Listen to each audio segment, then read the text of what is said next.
The last thing anyone wants to have happen through the holiday season is to get sick, and nobody wants to have to pay a visit to a place like this, the emergency room at a nearby hospital. The wait times are very long, and at this time of year, they are especially long, especially when people don't know what the alternatives are. Whether it's the holiday baked goods or 'tis the season of nasty winter weather, when you're sick, a trip to the emergency may seem like the only option. We see kind of a 30 to 40% bump over what we would see routinely, even in the wintertime. So we're seeing lots of kids. Sick Kids Hospital sees what they call a surge during the holidays every year, as does almost every hospital. The numbers of patients and the wait times for care increase. The average wait time for ERs in Ontario before being seen by a doctor is 1.6 hours. The overall length of stay for those not admitted can be up to 4 hours. We're trying to empower them to look for alternatives outside of the ED, really the right care at the right time, at the right place. Sick Kids has even put together an educational campaign aimed at telling people when they should and should not make their way to emergency.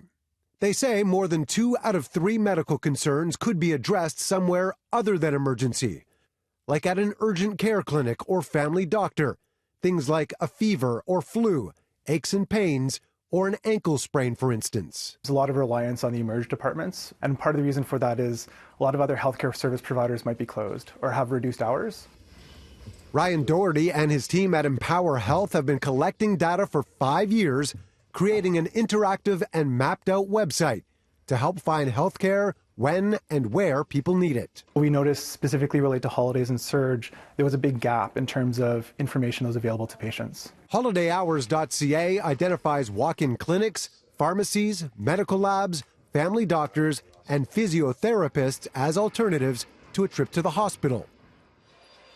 All the more reason to perhaps check that list of symptoms twice before furthering the case of holiday blues in the wait room. It's just recognizing that we're in this state of being very, very busy.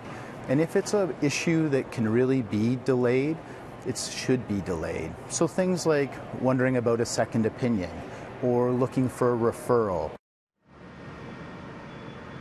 Now have a look at that code on your screen right now. What we want you to do is take out your phone. You can hold up your camera lens to that code on your screen and you'll get more information on our story. It will take you to CityNews.ca, provide that information, and there we actually have an infographic that Sick Kids has put together to help you decide whether or not you have the symptoms to go to an ER.